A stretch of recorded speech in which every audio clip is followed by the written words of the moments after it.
বিসমিল্লাহির রহমানির রহিম।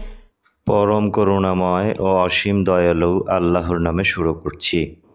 কুল আউযু বিরাব্বিল ফালাক।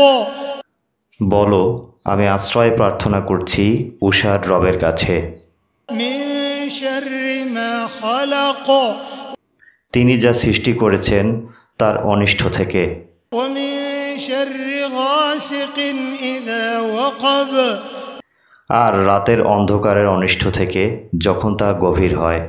ওয়া মিন শাররিন নাফাসাতি ফিল উকদ। আর গিরায় ফুদানকারী নারীদের অনিষ্ট থেকে। ওয়া মিন শাররি হাসিদিন ইযা হাসাদ। আর হিংসুকের অনিষ্ট থেকে যখন সে হিংসা করে।